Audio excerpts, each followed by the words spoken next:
Prime time bulletin के प्रायोजक हैं Arth skin and fitness center, Bharat का पहला व एकमात्र QAI accredited center, US FDA and European Union approved equipments, Arth building, Madhuban, Udaipur. नमस्कार, मैं हूं ज्योति। आप देख रहे हैं news 91 Rajasthan. Prime time bulletin में आपका स्वागत है। प्रदेश और संभाग की ताजा तरीन खबरों के लिए हमारा चैनल सब्सक्राइब करें और बेल आइकन जरूर दबाएं। चलिए खबरों का सिलसिला शुरू करने से पहले नजर डालते हैं अब तक की टॉप हेडलाइंस पर। हेडलाइन के प्रायोजक हैं आरके प्रॉपर्टीज एंड कंसल्टेंट। आपके लिए आरके प्रॉपर्टीज लाए हैं सेक्टर 14 आबादी क्षेत्र में 200 फीट रिंग रोड के पास UIT converted plot Padmavati Vihar में अपना प्लॉट बुक करने के लिए आज ही विजिट करें RK properties and consultant, star tower hotel Akriti के पास, उदयपुर। 800 रुपए की रिश्वत लेने वाले प्रोफेसर को ACB कोर्ट ने सुनाई सजा, 1 साल की जेल और जुर्माना। अरावली पर्वतमाला की सुरक्षा पर उठे सवाल, नए नियमों को लेकर पर्यावरणविदों ने जाहिर की नाराजगी। ऑटो ड्राइवर की हत्या कर हाईवे पर फेंका शव, परिजनों ने अवैध संबंधों का जताया शक। बीजेपी सरकार के 2 साल पूरे होने पर कांग्रेस ने खोला भ्रष्टाचार पर मोर्चा, कृषि महाविद्यालय में 25 करोड़ के घोटाले का लगाया आरोप। नंबर बढ़ाने के लिए 800 रुपए की रिश्वत लेने वाले एक प्रोफेसर साहब को ACB कोर्ट ने सजा सुनाई है। प्रोफेसर को 2 अलग अलग धाराओं में 1 साल की सजा सुनाते हुए 10-10 हजार रुपए का जुर्माना लगाया है। बांसवाड़ा के पॉलिटेक्निक कॉलेज में कार्यरत कन्हैया लाल टेलर के पुत्र प्रोफेसर भरत लाल टेलर ने एक छात्र से तीसरे सेमेस्टर और प्रैक्टिकल के नंबर बढ़ाने के बदले 800 रुपए की रिश्वत लेने की शिकायत पर ACB ने मामला दर्ज किया था। बांसवाड़ा पॉलिटेक्निक महाविद्यालय के तत्कालीन प्रोफेसर को परीक्षा और प्रैक्टिकल के नंबर बढ़ाने के बदले रिश्वत मांगने के मामले में उदयपुर कोर्ट ने दोषी करार दिया है। न्यायालय ने आरोपी को भ्रष्टाचार निवारण अधिनियम के तहत 1 साल की सजा और 10-10 हजार रुपए जुर्माने की सजा सुनाई है। शिकायत के आधार पर ACB ने मामला दर्ज कर जांच शुरू की।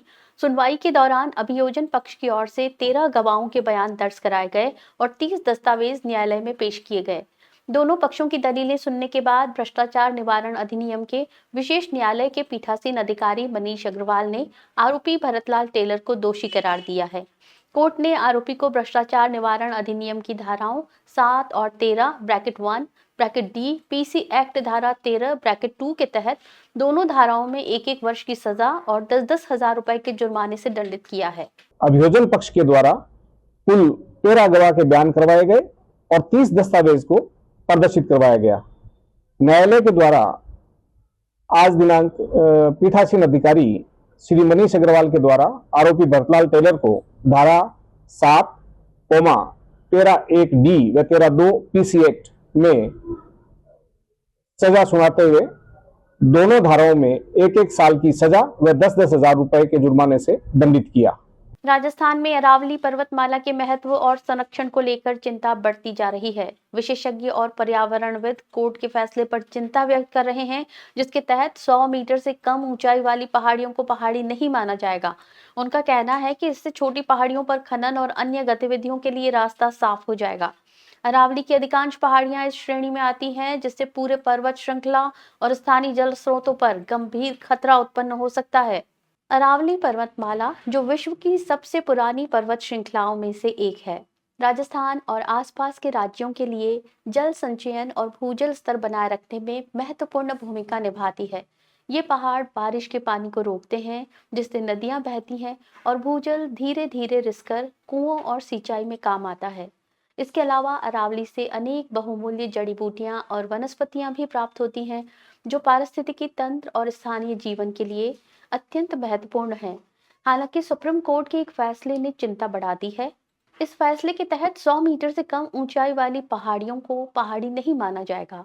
विशेषज्ञों का कहना है कि अरावली की अधिकांश पहाड़ियां इसी श्रेणी में आती है। यदि ये नियम लागू होता है तो छोटी पहाड़ियों को हटाने, साफ करने या खनन के लिए देने का रास्ता खुल जाएगा। इससे न केवल अरावली पर्वतमाला के अस्तित्व को खतरा होगा, बल्कि स्थानीय जल स्रोत, वनस्पति और पारिस्थितिकी पर भी गंभीर असर पड़ेगा। पर्यावरणविद और विशेषज्ञों ने अपील की है कि इस नियम को पुनः देखा जाए और अरावली पर्वतमाला की पहाड़ियों और प्राकृतिक संसाधनों की सुरक्षा सुनिश्चित की जाए, ताकि भविष्य में जल संकट और पर्यावरणीय संकट से बचा जा सके। तो इसी के बारे में बोल रहा हूँ कि सरकार ने जो नया कानून बनाया है कि भाई जो 100 मीटर की पहाड़ी होगी या 100 मीटर से छोटी पहाड़ी होगी उसको पहाड़ी नहीं मान के उसको हटा दिया जाएगा, उसको साफ कर दिया जाएगा, उसको खनन के लिए दे जाएगा। तो 100 मीटर के नीचे वाली जितनी भी पहाड़ियाँ होगी वो सब नष्ट हो जाएगी। तो पहाड़ियों के अरावली पहाड़ियों के नष्ट होने से जो नुकसान होने वाले हैं, अनेक नुकसान, वो नुकसान होंगे। और अपने अरावली पर्वत जो है संसार में सबसे पुराने पर्वत है, तो कुछ ही पर्वत ऐसे हैं जो 100 मीटर से ऊपर है, बाकी सब 100 मीटर से नीचे है। तो ये पहाड़ियाँ खत्म हो जाएगी। इसलिए सरकार से निवेदन है कि इस नियम को बदले, कानून को बदले। पूनम फर्नीचर 31 वर्षों से आपकी सेवा में। Office, hospitals, hotels, college, corporate और सभी तरह के गवर्नमेंट इंस्टीट्यूशंस में टर्नकी प्रोजेक्ट्स विशेषज्ञ पूनम फर्नीचर्स आपके लिए लाए हैं 0 डाउन पेमेंट 0% ब्याज पर आसान ऋण योजना। घर के आंगन सा लगे ससुराल का हर कोना। पूनम फर्नीचर के बिना बिटिया ससुराल न जाए। Poonam furnitures, Hiranmagri, sector 5, main road, Udaipur. Udaipur के सवीना थाना क्षेत्र में एक दिल दहला देने वाला मामला सामने आया है। मंजूर अहमद देर शाम घर से ऑटो चलाने के लिए निकले लेकिन वापस नहीं लौटे। देर रात उनकी ऑटो डबोक थाना क्षेत्र के हाईवे के पास मिली और 500 मीटर दूर उनकी लाश पाई गई। परिजनों ने अवैध संबंधों के चलते हत्या का आरोप परवीन बानो और अन्य 4 युवकों पर लगाया है। पुलिस ने मामले की जांच शुरू कर दी है और आसपास के सीसीटीवी और मोबाइल लोकेशन की जांच कर रही है। उदयपुर के सवीना थाना क्षेत्र में देर रात एक दर्दनाक घटना ने पूरे इलाके में सनसनी मचा दी। मंजूर अहमद, जो मुर्शीद नगर के निवासी थे, घर से ऑटो जलाने निकले लेकिन लौटकर वापस नहीं आए। देर रात लगभग 1 बजे पुलिस को सूचना मिली कि उनका ऑटो डबोक थाना क्षेत्र के हाईवे के पास मिला है। ऑटो से 500 मीटर की दूरी पर मंजूर की बॉडी पाई गई। सूचना के बाद घर वालों ने उदयपुर के एमबी अस्पताल की मोर्चरी पर पहुंचकर पहचान की और पुष्टि की कि मृतक मंजूर अहमद ही हैं। पुलिस ने प्रारंभिक जांच में इसे एक्सीडेंट माना, लेकिन मृतक के परिवार ने इस मामले को हत्या कर एक्सीडेंट का रूप देने का आरोप लगाया। परिजनों का कहना है कि अवैध संबंधों के कारण परवीन बानो और 4 अन्य युवक इस वारदात में शामिल हैं। पुलिस ने बताया कि मामले की जांच शुरू कर दी गई है और आसपास लगे सीसीटीवी कैमरों और मोबाइल लोकेशन के माध्यम से घटना के समय और संदिग्धों की गतिविधियों का पता लगाया जा रहा है। पुलिस ने कहा कि पूरे मामले की निष्पक्ष जांच कर आरोपियों को गिरफ्तार किया जाएगा। Amar Ashish hospital and test tube baby center Udaipur, जहां आधुनिक तकनीक से मिलता है निसंतान दंपतियों को संतान सुख। तो आज ही डायल करें अपनी खुशियों का नंबर 0294-242-9044। राजस्थान में बीजेपी सरकार के 2 साल पूरे होने पर जहां सरकार जश्न मना रही है, वहीं विपक्ष ने इसे घेरना शुरू कर दिया है। उदयपुर में कांग्रेस शहर जिलाध्यक्ष फतेह सिंह राठौर ने बुधवार को प्रेस वार्ता कर राज्य सरकार पर गंभीर भ्रष्टाचार के आरोप लगाए। राठौर ने कहा कि सरकार उत्सव में व्यस्त है, जबकि प्रदेश में करोड़ों रुपए के घोटाले सामने आ रहे हैं। उन्होंने उदयपुर के महाराणा प्रताप कृषि महाविद्यालय में बड़े स्तर पर वित्तीय अनियमितताओं का दावा किया। उदयपुर में आयोजित पत्रकार वार्ता में कांग्रेस शहर जिलाध्यक्ष फतेह सिंह राठौर ने राजस्थान की बीजेपी सरकार के 2 साल के कार्यकाल पर सवाल खड़े किए। उन्होंने आरोप लगाया कि मुख्यमंत्री, उप मुख्यमंत्री और मंत्री जहां सरकार की उपलब्धियों का जश्न मना रहे हैं, वहीं राज्य में बड़े पैमाने पर भ्रष्टाचार हो रहा है। राठौर ने विशेष रूप से उदयपुर स्थित महाराणा प्रताप कृषि और प्रौद्योगिकी विश्वविद्यालय का मामला उठाते हुए कहा कि यहां करीब 20 से 25 करोड़ रुपए का भ्रष्टाचार और धन का गबन हुआ है। उन्होंने दावा किया कि इस घोटाले में विश्वविद्यालय के पूर्व कुलपति सहित कई अधिकारी शामिल हैं। प्रेस वार्ता के दौरान उन्होंने लोकेश यादव, लोकेश गुप्ता, तरुणा काबरा और वित्त नियंत्रक दर्शना गुप्ता के नाम लेते हुए मिलीभगत का आरोप लगाया। कांग्रेस नेता ने बताया कि राजस्थान के ऑडिट विभाग की ओर से पिछले 3 से 4 वर्षों से लगातार आपत्तियां और नोटिस जारी किए जा रहे हैं, लेकिन विश्वविद्यालय प्रशासन की ओर से अब तक कोई ठोस कार्रवाई नहीं की गई। उन्होंने आरोप लगाया कि कुलपति और रजिस्ट्रार ने जानबूझकर मामलों को दबाए रखा। राठौर ने यह भी कहा कि संविदा पर नियुक्तियों में गंभीर अनियमितताएं हुई है। एक ही व्यक्ति द्वारा 2 अलग-अलग स्थानों से वेतन लेने और तकनीकी योग्यता नहीं रखने वाले कर्मचारियों की नियुक्ति जैसे आरोप भी लगाए गए। कांग्रेस ने आरोप लगाया कि ये पूरा मामला बीजेपी के बड़े नेताओं के संरक्षण में हो रहा है और भजनलाल सरकार इस पर चुप्पी साधे हुए है। पार्टी ने मामले की निष्पक्ष जांच कराने की मांग की है। उदयपुर में जो महाराणा प्रताप कृषि महाविद्यालय है, उसमें 20 से 25 करोड़ रुपए का भारी भ्रष्टाचार और गबन किया हुआ है।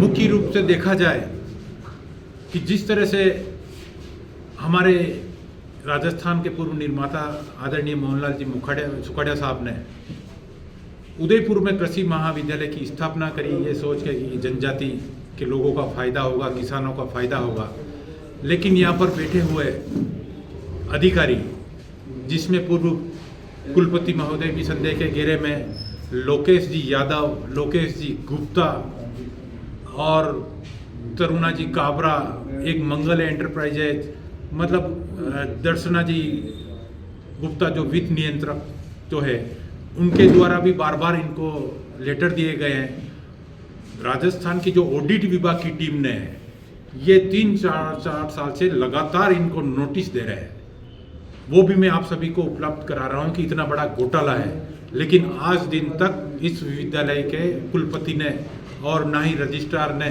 कोई भी कार्रवाई नहीं की। इससे प्रतीत होता है कि भारतीय जनता पार्टी के बड़े नेताओं के इशारे पर इस विश्वविद्यालय में भ्रष्टाचार हो रहा है और पर्ची सरकार भजनलाल जी की सरकार में कोई बोलने वाला नहीं। जयपुर में बुधवार को कांग्रेस कार्यकर्ताओं ने बीजेपी मुख्यालय की ओर कूच किया। पुलिस ने बैरिकेड्स लगाकर उन्हें रोक दिया। इसी दौरान कार्यकर्ताओं और पुलिस के बीच धक्का मुक्की भी हुई। इसके बाद पुलिस ने कांग्रेस प्रदेशाध्यक्ष गोविंद सिंह डोटासरा और नेता प्रतिपक्ष टीकाराम जूली समेत कई नेताओं को हिरासत में ले लिया। कांग्रेस का आरोप है कि केंद्र सरकार संवैधानिक संस्थाओं का दुरुपयोग कर विपक्षी नेताओं को प्रतिशोध के तहत परेशान कर रही है। जयपुर में बुधवार को कांग्रेस ने बीजेपी मुख्यालय के घेराव का प्रयास किया। पुलिस ने सुरक्षा के लिए बैरिकेड्स लगाकर कांग्रेस कार्यकर्ताओं को रोक दिया। इस दौरान कार्यकर्ताओं और पुलिस के बीच धक्का मुक्की हुई। कई कांग्रेसी कार्यकर्ता बैरिकेड्स पर चढ़ गए, जिससे स्थिति तनावपूर्ण हो गई। घटना में विधायक मनीष यादव बैरिकेड पर चढ़कर दूसरी ओर उतरने का प्रयास कर रहे थे, लेकिन पुलिस ने उन्हें रोकते हुए डंडे का इस्तेमाल किया। इस कारण उनका संतुलन बिगड़ गया और वे गिर पड़े। महिला कांग्रेस नेता भी इस दौरान बेहोश हो गई। पुलिस ने स्थिति पर काबू पाने के लिए कांग्रेस प्रदेशाध्यक्ष गोविंद सिंह डोटासरा, नेता प्रतिपक्ष टीकाराम जूली और कई अन्य प्रमुख नेताओं को हिरासत में लिया। कांग्रेस ने आरोप लगाया कि केंद्र सरकार संवैधानिक संस्थाओं, विशेषकर ईडी का दुरुपयोग कर विपक्षी नेताओं को राजनीतिक प्रतिशोध के तहत परेशान कर रही है। गोविंद सिंह डोटासरा ने बताया कि नेशनल हेराल्ड मामले में सोनिया और राहुल गांधी से लंबे समय तक पूछताछ की गई, जबकि सुप्रीम कोर्ट ने इस मामले की स्थिति स्पष्ट कर दी। पूर्व मंत्री प्रताप सिंह खाचरियावास ने कहा कि पूरे प्रदेश में सरकार के खिलाफ प्रदर्शन किया गया और कांग्रेस अन्याय के खिलाफ अपनी आवाज बुलंद करती रहेगी। नेशनल हेराल्ड मामले में न्यायालय के फैसले को लेकर चित्तौड़गढ़ में सियासत गर्मा गई है। जिला कांग्रेस कमेटी के कार्यकर्ताओं ने भाजपा पर राजनीतिक द्वेष से कार्रवाई कराने का आरोप लगाते हुए जोरदार प्रदर्शन किया। कांग्रेस नेताओं ने इसे सत्य की जीत बताया और भाजपा जिला कार्यालय के सामने नारेबाजी करते हुए प्रधानमंत्री नरेंद्र मोदी का पुतला दहन किया। प्रदर्शन के दौरान माहौल पूरी तरह राजनीतिक रंग में रंगा नजर आया। चित्तौड़गढ़ में नेशनल हेराल्ड मामले को लेकर जिला कांग्रेस कमेटी ने आक्रामक रुख अपनाया। कांग्रेस जिला अध्यक्ष प्रमोद सिसोदिया के नेतृत्व में पार्टी के विभिन्न संगठनों से जुड़े कार्यकर्ता निम्बाड़ा मार्ग स्थित भाजपा जिला कार्यालय के बाहर एकत्रित हुए। यहां कांग्रेस कार्यकर्ताओं ने केंद्र सरकार और भाजपा के खिलाफ नारेबाजी करते हुए जोरदार प्रदर्शन किया। प्रदर्शन के दौरान कांग्रेस नेताओं ने आरोप लगाया कि भाजपा और केंद्र की नरेंद्र मोदी सरकार ने नेशनल हेराल्ड मामले में कांग्रेस नेताओं को झूठे मामलों में फंसाने का प्रयास किया। जिला अध्यक्ष प्रमोद सिसोदिया ने कहा कि न्यायालय के फैसले से ये स्पष्ट हो गया कि सत्य की जीत हुई है और कांग्रेस के खिलाफ की गई कार्रवाई राजनीतिक बदले की भावना से प्रेरित थी। कांग्रेस कार्यकर्ताओं ने इस फैसले को लोकतंत्र और न्याय की जीत बताते हुए भाजपा जिला कार्यालय के सामने प्रधानमंत्री नरेंद्र मोदी का पुतला दहन किया। प्रदर्शन के दौरान सुरक्षा के मद्देनजर पुलिस बल भी तैनात रहा। कांग्रेस नेताओं का कहना है कि भाजपा लगातार केंद्रीय एजेंसियों का दुरुपयोग कर विपक्ष की आवाज दबाने की कोशिश कर रही है, लेकिन न्यायपालिका ने सच्चाई को सामने ला दिया है। इस विरोध प्रदर्शन के जरिए कांग्रेस ने केंद्र सरकार की नीतियों के खिलाफ अपना आक्रोश जताया और आगे भी संघर्ष जारी रखने का संकेत दिया। कांग्रेस पार्टी और उसका शीर्ष नेतृत्व हमेशा सत्य की लड़ाई, भारत की जनता की लड़ाई के लिए हमेशा वचनबद्ध है। हम किसी से बिना डरे हुए हम अपना काम करेंगे।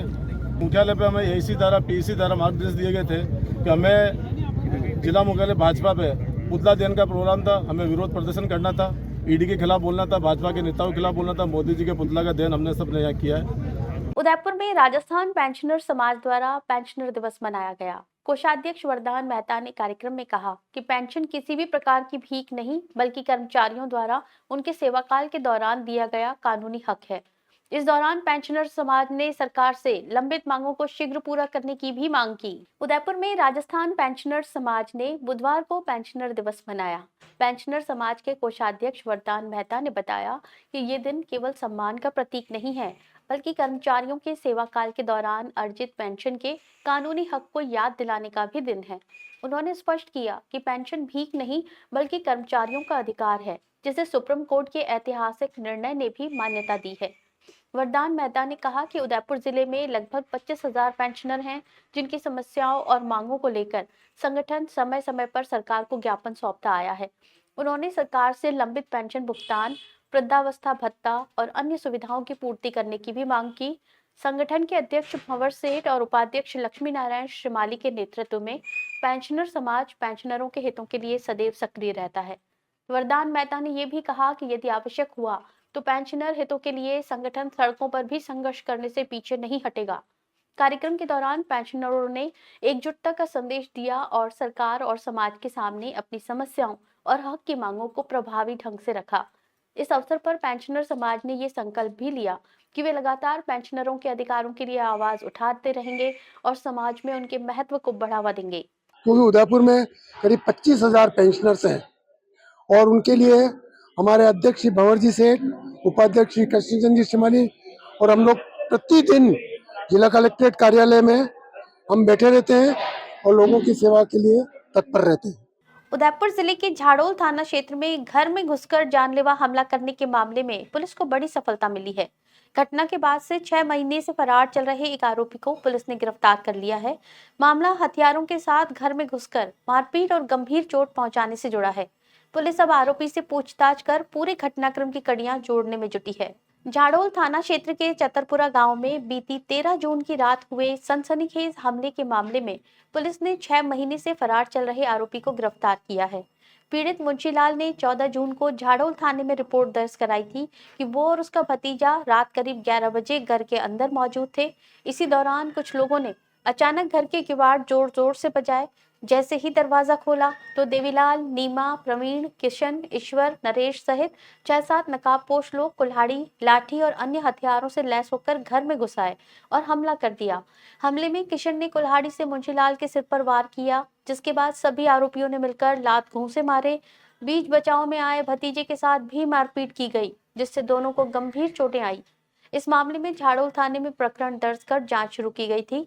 जिला पुलिस अधीक्षक योगेश गोयल के निर्देश पर अतिरिक्त पुलिस अधीक्षक अंजना सुखवाल के सुपरविजन में थानाधिकारी फैलीराम और पुलिस टीम ने तकनीकी और आसूचना सहयोग से कार्रवाई करते हुए 6 महीने से फरार आरोपी ईश्वरलाल को गिरफ्तार किया। पुलिस के अनुसार मामले में पहले ही एक अन्य आरोपी को गिरफ्तार किया जा चुका है, जबकि शेष आरोपियों की तलाश जारी है। गिरफ्तार आरोपी से पूछताछ के बाद अग्रिम अनुसंधान किया जा रहा है।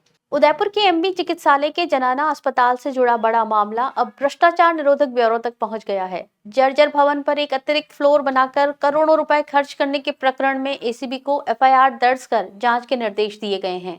एनएचएम मिशन निदेशक द्वारा एसीबी को पत्र लिखा गया है। आईआईटी रुड़की की रिपोर्ट में भवन को अनुपयोगी बताया गया था। अब इस पूरे मामले में जिम्मेदार अधिकारियों पर कार्रवाई की तैयारी है। महाराणा भोपाल चिकित्सालय परिसर स्थित जनाना चिकित्सालय का ये भवन करीब 50 से 60 साल पुराना बताया जा रहा है। भूतल और प्रथम तल पर पहले से ही जर्जर स्थिति है। इसके बावजूद अधिकारियों ने इसी भवन पर एक और फ्लोर बनाने का निर्णय लिया, जबकि एमबी अस्पताल और सार्वजनिक निर्माण विभाग के अधिकारियों को भवन की कमजोर संरचना की पूरी जानकारी थी। सरकार की स्वीकृति के बाद करोड़ों रुपए खर्च कर अतिरिक्त फ्लोर का निर्माण कराया गया, लेकिन निर्माण पूरा होने के कुछ ही समय बाद भवन में दरारें आने लगी और वो बैठने लगा। स्थिति इतनी गंभीर हो गई कि किसी बड़े हादसे की आशंका के चलते जनाना अस्पताल को खाली कराना पड़ा और प्रसूताओं को अन्य अस्पतालों में शिफ्ट किया गया। मामले के तूल पकड़ने पर विभागीय जांच शुरू हुई और आईआईटी रुड़की की टीम से तकनीकी मूल्यांकन कराया गया। आईआईटी रुड़की की रिपोर्ट में साफ कहा गया है कि ये भवन उपयोग के लायक नहीं है और इसे तत्काल गिराया जाना चाहिए। साथ ही रिपोर्ट में अतिरिक्त फ्लोर के निर्माण को भी पूरी तरह गलत ठहराया गया। इस पूरे मामले को उदयपुर शहर विधायक ताराचंद जैन ने विधानसभा में उठाया और दोषी अधिकारियों के खिलाफ सख्त कार्रवाई की मांग की। लगातार दबाव के बाद अब चिकित्सा, स्वास्थ्य और परिवार कल्याण विभाग के एनएचएम मिशन निदेशक ने एसीबी को पत्र लिखकर एफआईआर दर्ज कर जांच के निर्देश दिए हैं। अब एसीबी की जांच से ये तय होगा कि जर्जर भवन पर फ्लोर निर्माण का फैसला किस स्तर पर लिया गया और सरकारी धन के दुरुपयोग के लिए कौन जिम्मेदार है। संसद में बीमा क्षेत्र को मजबूत करने से जुड़े सबका बीमा सबकी रक्षा विधेयक पर अहम चर्चा हुई। उदयपुर से सांसद डॉक्टर मन्नालाल रावत ने इस विधेयक का समर्थन करते हुए देश में बीमा की कमजोर स्थिति को उजागर किया। उन्होंने बताया कि भारत में केवल 4% लोगों के पास ही बीमा है, जो चिंता का विषय है। सांसद ने इसे सामाजिक और आर्थिक सुरक्षा की दिशा में जरूरी कदम बताया। संसद में बीमा सुधारों से जुड़े सबका बीमा सबकी रक्षा विधेयक पर चर्चा के दौरान उदयपुर सांसद डॉक्टर मन्नालाल रावत ने देश में बीमा कवरेज की वास्तविक स्थिति सामने रखी। उन्होंने कहा कि भारत जैसे विशाल लोकतांत्रिक देश में केवल 4% आबादी का बीमा के दायरे में होना बेहद गंभीर विषय है। आंकड़ों का हवाला देते हुए उन्होंने बताया कि जीवन बीमा के क्षेत्र में भारत दुनिया में 10वें और गैर जीवन बीमा में 15वें स्थान पर है, जबकि देश की जनसंख्या और अर्थव्यवस्था को देखते हुए ये स्थिति और मजबूत होनी चाहिए। डॉक्टर रावत ने एलआईसी ऑफ इंडिया को देश की सबसे भरोसेमंद संस्थाओं में से एक बताते हुए कहा कि इसमें सुरक्षा, गारंटी और अनुबंधकृत तीनों का संतुलन है। उन्होंने जोर देकर कहा कि किसी भी बीमा व्यवस्था की सबसे बड़ी ताकत जनता का भरोसा होता है। प्रधानमंत्री नरेंद्र मोदी के सबका साथ, सबका विकास, सबका विश्वास के मंत्र का उल्लेख करते हुए उन्होंने कहा कि बीमा भी हर नागरिक तक पहुंचना चाहिए। सांसद ने बताया कि ये विधेयक बीमा अधिनियम 1938, IRDA एक्ट 1999, LIC एक्ट 1956 और साधारण बीमा राष्ट्रीयकरण अधिनियम 1972 में संशोधन कर आधुनिक जरूरतों के अनुसार तैयार किया गया है। देश बहुत तेजी से आगे बढ़ रहा है, तो निश्चित रूप से बीमा सेक्टर भी आगे बढ़ना चाहिए। पॉलिसी धारकों का बेहतर संरक्षण सुनिश्चित करना, तो सबसे महत्वपूर्ण बीमा सेक्टर में तो ग्राहक है, उसके लिए इसमें प्रावधान किए गए। बीमा कंपनियां और बीमा के एजेंट हैं, उनके जो हित हैं वो उनकी रक्षा करना इसमें महत्वपूर्ण बात है, और इस कारोबार जो है इसको बहुत ज्यादा सुगम बनाना, वो भी इसमें प्रावधान दिया गया है। उदयपुर में निजी बसों के जरिए किए जा रहे अवैध लगेज परिवहन पर शिकंजा कसता जा रहा है। बुधवार को शिवसेना और परिवहन विभाग की संयुक्त कार्रवाई में चित्तौड़ रोड पर एक निजी बस को सीज किया गया। बस में तय मानकों के खिलाफ डिग्गियों और छत पर भारी मात्रा में पार्सल भरा मिला। कार्रवाई के दौरान यात्रियों को दूसरी बस से भेजा गया। उदयपुर में निजी बसों द्वारा किए जा रहे अवैध पार्सल परिवहन के खिलाफ बुधवार को एक बार फिर सख्त कार्रवाई की गई। शिवसेना और परिवहन विभाग की संयुक्त टीम ने उदयपुर चित्तौड़ रोड पर एक निजी बस को जब्त कर सीज किया। शिवसेना संभाग अध्यक्ष अशोक कुमार जैन ने बताया कि कुछ दिन पहले भी निजी बसों के खिलाफ कार्रवाई की गई थी। इसके बावजूद बसों में अवैध रूप से पार्सल ढोने का सिलसिला लगातार जारी है। इसी को लेकर परिवहन अधिकारी हितेश कटारा को सूचना दी गई। सूचना के बाद उदयपुर आरटीओ श्याम हाड़ा के निर्देश पर टीम ने बस का पीछा कर उसे रोका। जांच के दौरान सामने आया कि बस की डिग्गियों और छत पर क्षमता से अधिक पार्सल ठूस कर भरे गए थे। इसके साथ ही बस की चेचिस को पीछे से काटकर अवैध रूप से बदलाव किया गया था, जो यात्रियों की सुरक्षा के लिहाज से गंभीर लापरवाही मानी जा रही है। नियमों के उल्लंघन को देखते हुए बस को जब्त कर आरटीओ यार्ड में खड़ा कराया गया। बस में सवार यात्रियों को दूसरी निजी बस के माध्यम से प्रतापनगर भेजा गया। इस दौरान यात्रियों, विशेषकर महिलाओं को काफी परेशानियों का सामना करना पड़ा। शिवसेना की ओर से यात्रियों के लिए मौके पर चाय और पानी की व्यवस्था की गई। अशोक कुमार जैन ने निजी बस संचालकों से अपील की है कि वे अवैध लगेज और पार्सल परिवहन तुरंत बंद करें, ताकि किसी तरह की जनहानि न हो। डूंगरपुर जिले में फर्जी एस्कॉर्ट सर्विस के नाम पर चल रहे साइबर ठगी के नेटवर्क का पुलिस ने खुलासा किया है। इस मामले में ठगों को सिम कार्ड और NSDL बैंक के KYC खाते उपलब्ध कराने वाले एक शातिर आरोपी को गिरफ्तार किया गया है। पुलिस अधीक्षक के निर्देश पर की गई इस कार्रवाई को साइबर अपराधों पर बड़ी सफलता माना जा रहा है। डूंगरपुर जिले में साइबर अपराधों पर शिकंजा कसते हुए पुलिस थाना दोबड़ा ने फर्जी एस्कॉर्ट सर्विस के नाम पर ठगी के एक अहम कड़ी को बेनकाब किया है। पुलिस ने ऐसे गिरोह को तकनीकी संसाधन उपलब्ध कराने वाले शातिर अभियुक्त को गिरफ्तार किया है, जो ठगी की रकम के लेन देन में अहम भूमिका निभा रहा था। जिला पुलिस अधीक्षक मनीष कुमार और अतिरिक्त पुलिस अधीक्षक मुकेश सांखला के निर्देश पर और DSP आसपुर प्रभुलाल कुमावत के सुपरविजन में साइबर अपराधों की रोकथाम के लिए विशेष कार्रवाई की जा रही थी। इसी कड़ी में थाना दोबड़ा में दर्ज प्रकरण की जांच के दौरान सामने आया कि फर्जी एस्कॉर्ट सर्विस के नाम पर ठगी करने वाले आरोपी सिम कार्ड और केवाईसी आधारित बैंक खातों के जरिए लोगों से रकम वसूल रहे थे। थानाधिकारी परमेश्वर पाटीदार के नेतृत्व में गठित टीम ने तकनीकी साक्ष्यों के आधार पर आरोपी हरीश पाटीदार को चिन्हित कर गिरफ्तार किया। जांच में सामने आया कि अभियुक्त ठगों को सिम कार्ड और NSDL बैंक के केवाईसी खाते उपलब्ध कराता था, जिससे ठगी की रकम आसानी से ट्रांसफर की जा सके। गिरफ्तार आरोपी हरीश पाटीदार को भारतीय न्याय संहिता 2023 की विभिन्न धाराओं के तहत गिरफ्तार कर न्यायालय में पेश किया गया है। पुलिस का कहना है कि मामले में अन्य आरोपियों की भूमिका की भी जांच की जा रही है और आने वाले दिनों में और खुलासे संभव हैं। डूंगरपुर में भाजपा सरकार के 2 साल पूरे होने पर सियासी बयानबाजी तेज हो गई। एक दिवसीय दौरे पर पहुंचे पूर्व मंत्री राजेंद्र सिंह राठौड़ ने प्रेस वार्ता में कांग्रेस के 5 साल के कार्यकाल और भाजपा के 2 साल के विकास कार्यों की तुलना की।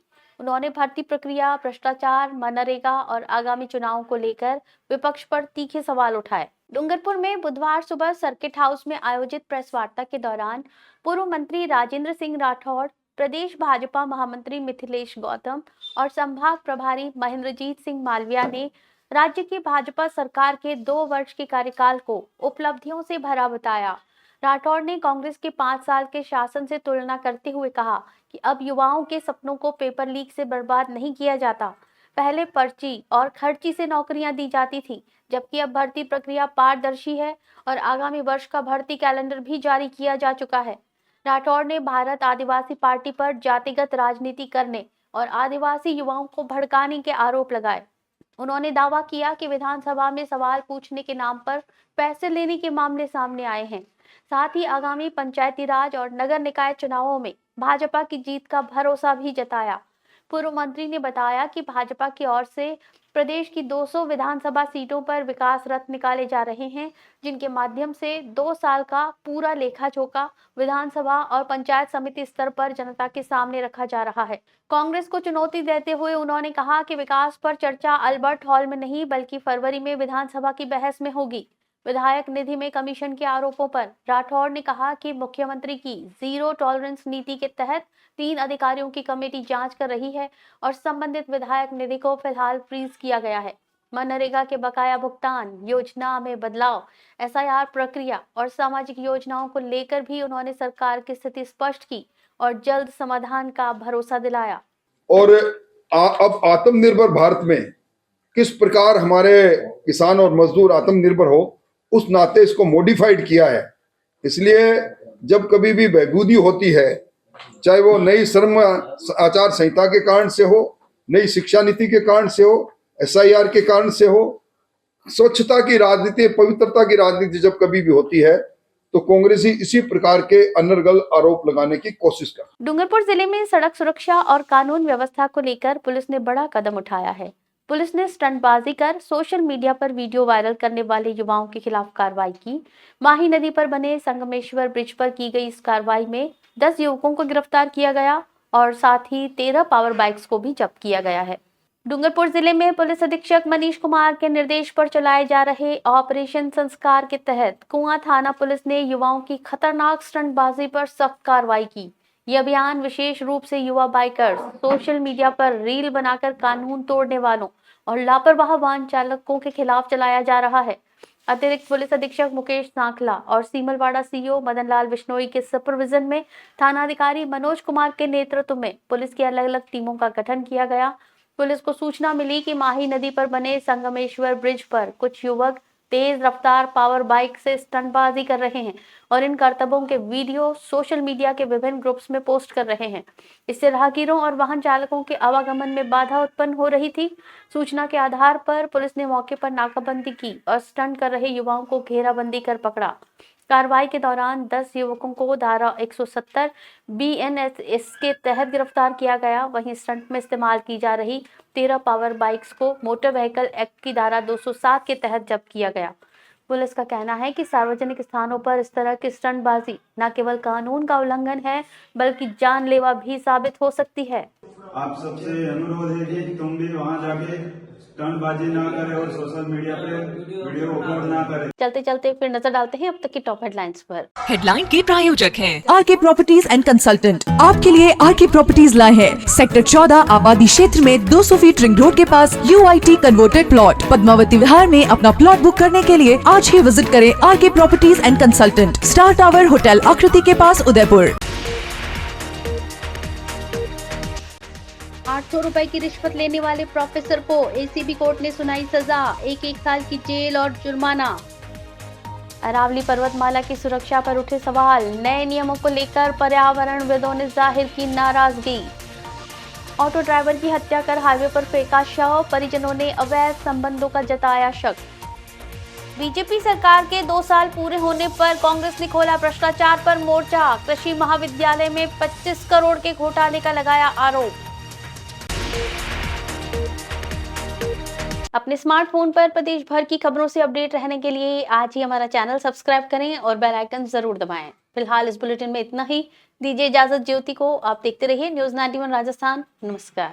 प्राइम टाइम बुलेटिन के प्रायोजक हैं Arth skin and fitness center, Bharat का पहला व एकमात्र QAI accredited center, US FDA and European Union approved equipments, earth building, Madhuban, Udaipur.